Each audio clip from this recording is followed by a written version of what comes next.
Hi everyone, this is Socionics. So today is day 2 of our 90-day YouTube challenge. 90.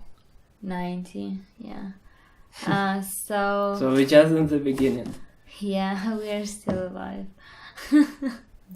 Well, yeah. Yeah. So today we wanted to talk a little bit about the informational aspects that are like bricks that build the Socionics. The Socionics roots are going back to 1920 when, or around that, when Carl Jung developed his typology Of psychological types. His theory of psychological types. Yes.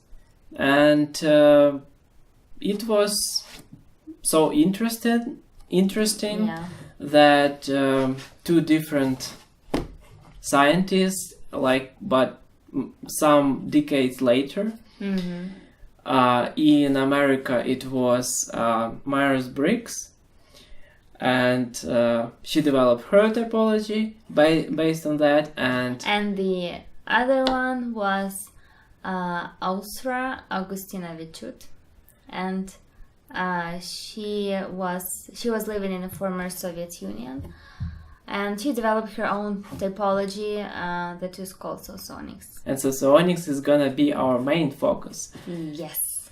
And typology of Myers-Briggs is different. It's not related to that because they were developed separately and they show things differently.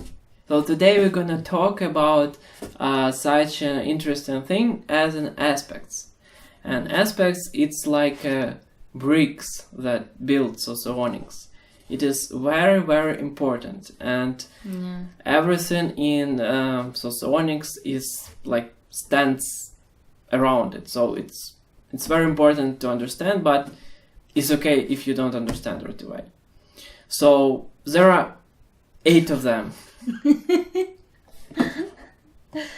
Well, it can happen. So 8 of them, like 8 can happen. Like magic ball 8, or what's 8? What else 8? I don't know. This sign, how it's called? Infinity, but it's like infinity of information is divided by infinity of aspects. Not infinity, so 8 aspects. 8. So what are these aspects that are exist in Socionics? So there is they divide it in 2 categories. 2 categories. So it's extroverted aspects and introverted aspects. So extroverted aspects are aspects about they have under control all the external things. So it's like outside world. Yeah. And introverted aspects, it's like inside world. Yeah. What's inside of us. Yes. Basically. Yes. So extroverted aspects you can see, introverted aspects you cannot see. So this is probably the easiest explanation. So let's start with sensing. Yeah. So extroverted sensing and introverted sensing. Extroverted sensing is the easiest way to understand this aspect. Is a force, is a power. It's something that can influence, push, and change through pushing. So can change environment. Not of naturally. people. The changes that this aspect cause, they are not natural. They are usually through force, through power, through influence. It's like blowing a bomb, or it's like death. Or yeah, it's like death, it's like war, like weapon, like domination. And one of the biggest words in extroverted sensing is power. Yes. In all kinds of meaning. Yes, exactly. So, and introverted sensing, is On very, the contrary, yeah, it's very it's much more peaceful. It's peaceful. It's very natural aspect. It covers all our natural abilities of our body, like to see, to smell, to hear, to feel. That's touch. why it's called sensing. It's what you sense. Yeah. What you sense about your surroundings. Yeah, you can sense something through pushing, and you can sense something just touching it or smelling it. Or like you looking at something, or you hearing like the music, or you smelling the tasty food or flowers, and the beauty of nature, the delicious food. So everything that you perceive, what is beautiful, this is all about introverted sense. Yes, everything that makes all your 5 senses happy. So the next aspects are logic, extroverted, introverted logic. Yeah, accordingly. So the easiest word for extroverted logic is value. So value of the external objects. So of goods, of goods, computer or the car. Computer, car, technology. It's about money, numbers, facts, something how that many you know for sure. money you have in your wallet. Well, yeah, sort of, maybe. What you can buy, maybe. Yes, the exchange of the Everybody loves exchange money. of the goods, especially you. No, everybody loves money. So, and introverted logic. Introverted logic talks. It's kind of a little bit opposite. If extrovert is all about outside world, so introverted is about it's logical, invisible things. It's about logical connections.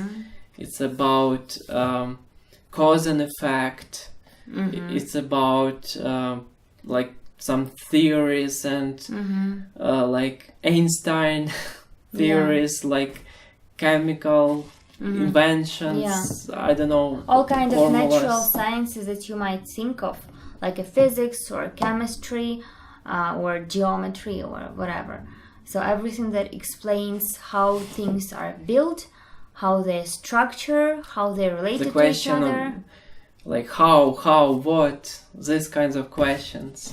How, why, what's the reason, what's the explanation, can you prove it, can you,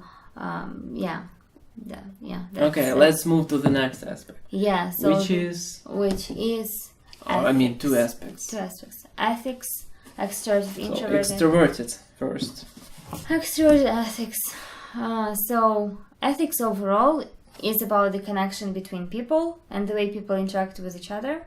Extroverted ethics, it's the way people exchange their energy, the way they influence each other through smile, through energy. They can inspire somebody. Like they can make somebody mad. They can make somebody angry on purpose. They can laugh very loud. They can just, be so bored that everybody's around is bored, starting bored as well.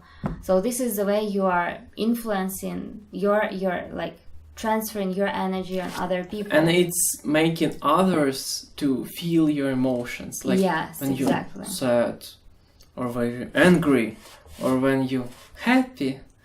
And you just spread it out, and then it's all about that. Well, introverted ethics is about connection between people, but it's about like invisible connection. Yeah, so introverted ethics is about long-term connections with other people and desire to stick to these connections no matter what. Okay, so the last aspect that we want to share with you is intuition, extroverted and introverted. So extroverted intuition is all about the creativity and ability to see things from millions of different angles and options and ideas and ways it might go. yeah, so this is a very colorful aspect and not boring. So the kind of polar aspect to this is introverted intuition.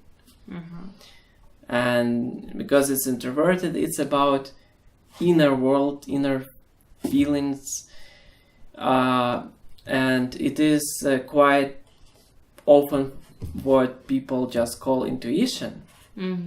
For example, when they feel that they need to go somewhere or do something in that particular moment, and as a result they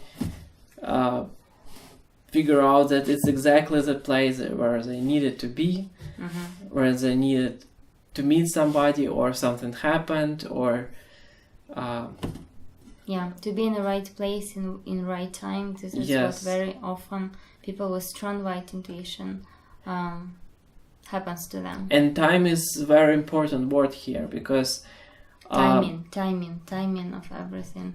Because just feeling of the time, not the clock, but your inner feeling of the time. And that's it. That's our 8 aspects. And we talked about it a bit longer than we wanted, but still. Yeah, I just wanted to give you the over on the surface look. About all the aspects, so you will know at least a little bit what each of them means. And we're definitely gonna cover them much more deeply, because each of them is so interesting and so much to talk about. Well, we're gonna talk about them in each video.